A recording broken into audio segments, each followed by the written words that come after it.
Halo guys, kabar kalian gimana hari ini? Semoga dalam kondisi baik-baik saja ya. Kali ini admin akan melanjutkan alur cerita I Am The Blade Master. Jika kalian lupa dengan episode sebelumnya, bisa cek di kolom playlist ya. Atau silahkan klik aja link alternatifnya yang telah admin sediakan di bagian atas kanan layar. Baiklah, tanpa berlama-lama lagi di opening, inilah alur cerita kelanjutannya. Setelah kemarin Yang Ren dibawa pergi Zhao Fengqi menjauh dari Xiao Ye yang dia duga sih musuh dalam selimutnya bagi Yang Ren. Di sini Yang Ren bangun-bangun tuh merasa sangat bingung tuh. Karena dia saat itu bangun-bangun melihat sosok kakek Shu, tapi malah berubah jadi dirinya versi kesurupan. Kemudian Yang Ren dikejutkan dengan sosok dirinya yang kesurupan itu berubah dalam jumlah yang sangat banyak, sampai-sampai bikin Yang Ren kebingungan sendiri. Apakah yang sedang terjadi? Apakah mungkin ini ilusi atau bukan?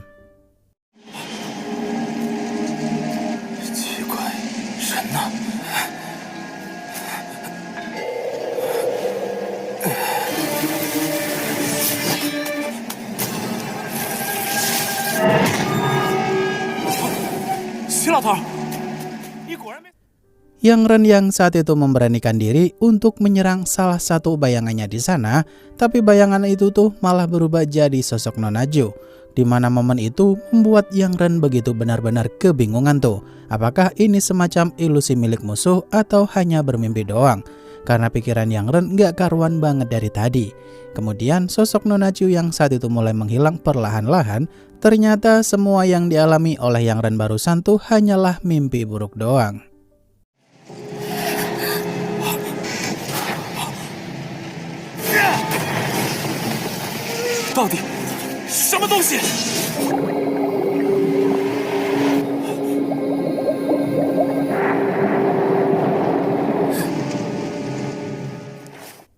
Yang Ren yang saat itu dikejutkan dengan Zhao Fengqi karena dia pernah menolongnya saat ngamuk sebelumnya.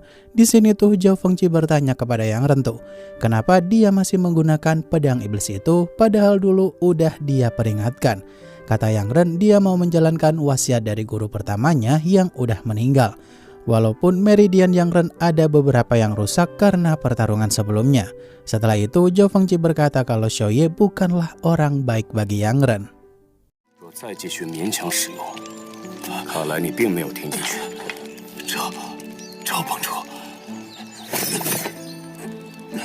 把活干完。既然答应了徐老头，那就算豁出这条命罢了。反正向叶讲能够合作那种忙。 Yang Ren yang saat itu berterima kasih kepada Zhao Fengqi dan harus pergi menemui Nona Zhu saat itu juga.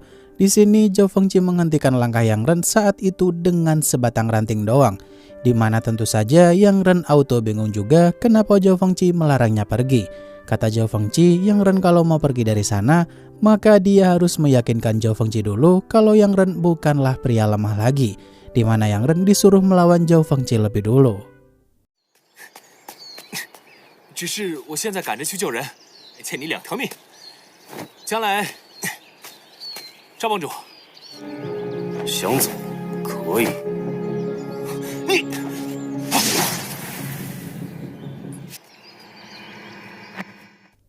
Zhao Fengqi yang saat itu menyerang Yang Ren tanpa memberinya sedikit celah untuk melawan balik. Di sini tuh Yang Ren merasa nih kalau Zhao Fengqi bukanlah lawan yang mudah untuk dikalahkan gitu aja. Untuk sekarang Yang Ren memilih untuk menggunakan mode ngamuk brutal, tapi di tahap kesadarannya tuh masih bisa dia kendalikan. Namun karena pengalaman bertarung Zhao Fengqi udah banyak banget, tetap aja susah kalau harus mengalahkannya.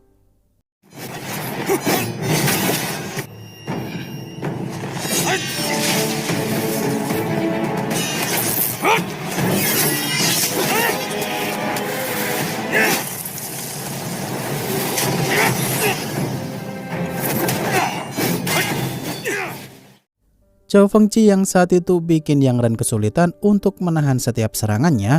Ternyata Zhao Fengqi merosting Yang Ren dari tadi tuh bukan untuk mengejeknya, melainkan dia diajari satu persatu gerakan kultivator pedang zaman sekarang. Karena mereka yang fokus di gerakan ayunan pedang doang akan kalah dengan fleksibilitas serangan yang bisa digunakan pakai kaki maupun pukulan. Setelah itu Yang Ren pun mulai sedikit paham gaya bertarung Zhao Fengqi. 你的刀法粗劣，内是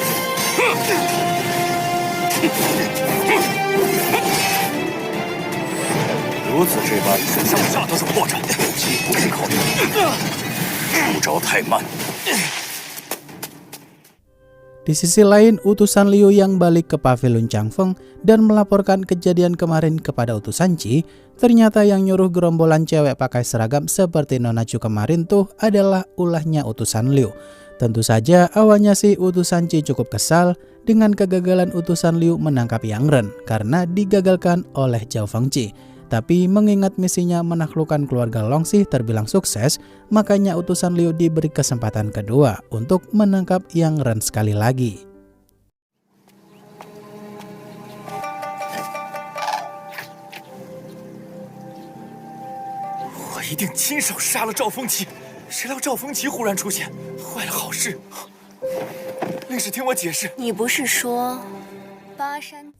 Di sisi lain, Nona Chu yang tiba-tiba aja mendadak berhenti karena dia khawatir banget dengan Yang Ren. Di sini, senior Nona Chu tuh nyuruh untuk jangan terlalu khawatir seperti ini, mengingat Yang Ren aja ditemani oleh Xiao Ye karena dia cukup kuat pula. Namun anehnya di sini, senior Nona Chu malah nyuruh dia untuk jangan bergaul lagi dengan Yang Ren kemudian, karena pemuda preman dari kampung doang tuh Yang Ren tak pantas dapat perhatian dari Nona Chu. 师妹，你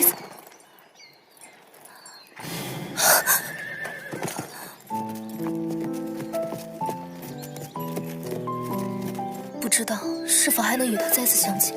你可是在担心杨任？ Di sisi lain, Xiao Ye yang saat itu pergi menelusuri area sungai dan mencari keberadaan Yang Ren, dia pun dihampiri oleh Tuan Feng, yang saat itu nyuruh Xiao Ye kalau dia harus memenuhi tugasnya sebagai pengawalnya Yang Ren.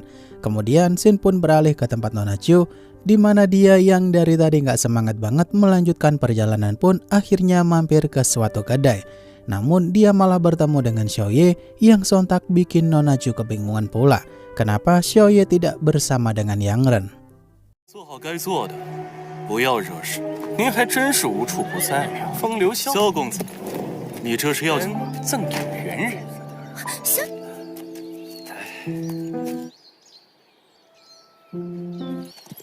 师妹定是旅途劳累。 Di sisi lain, Yang Ren yang udah kelelahan banget melawan Zhao Fengqi karena dia tuh udah menggunakan banyak banget kekuatan spiritual.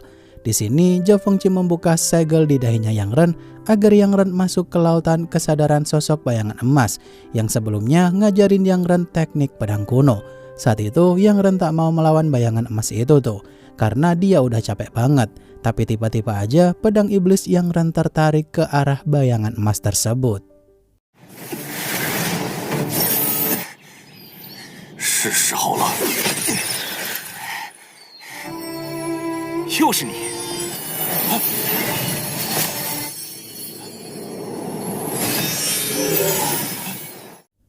Yang Ren yang saat itu panik banget karena pedang iblisnya itu tak bisa dikendalikan. Di sini bayangan emas itu pun lenyap dan membiarkan Yang Ren untuk istirahat sejenak. Setelah itu bayangan emas tersebut pun berubah jadi bilah pedang spiritual dan mulai menyerang Yang Ren, di mana jumlahnya tuh terus bertambah jadi banyak banget, seolah-olah dia tuh mau menempa tubuhnya Yang Ren agar jadi lebih kuat lagi, menjadi sosok kultivator pedang yang hebat di kemudian hari.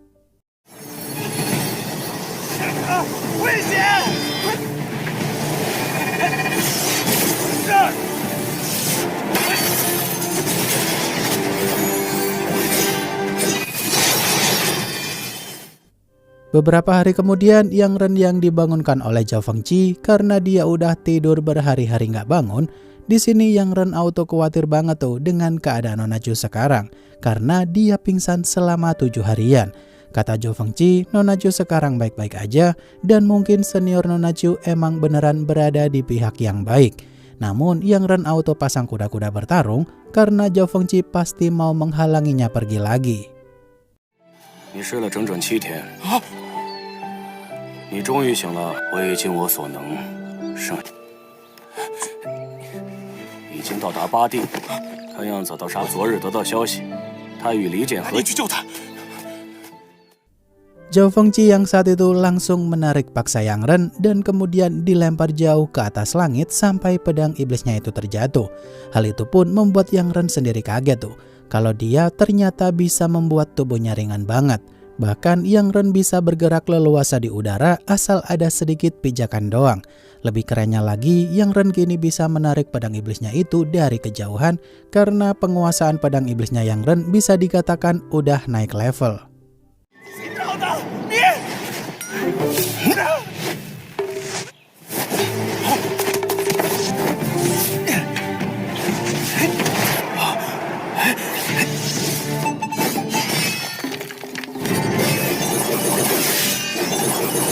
Yang Ren yang saat itu benar-benar senang banget karena dia bisa sekuat ini, pasti ada sangkut pautnya dengan tindakan Zhao Fengqi kemarin.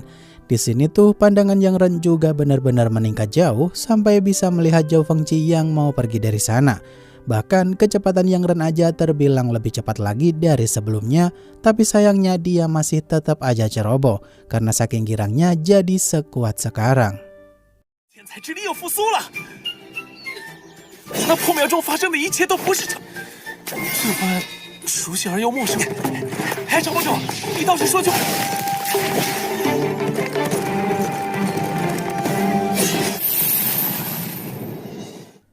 Zhao Fengqi yang saat itu melihat surat perjanjian sekte pedang milik Yang Ren karena barusan jatuh akibat nabrak pohon. Di momen itu tuh Zhao Fengqi ngasih tahu Yang Ren kalau surat tersebut berasal dari Tuan Dao. Di mana Tuan Dao sendiri sih masih belum dijelaskan ya guys. Karena Yang Ren udah heboh sendiri kalau bayangan emas kemarin tuh dia kira Tuan Dao. Di mana dengan polosnya Yang Ren mengira dia udah menghabisi Tuan Dao. 此信究竟由谁所书？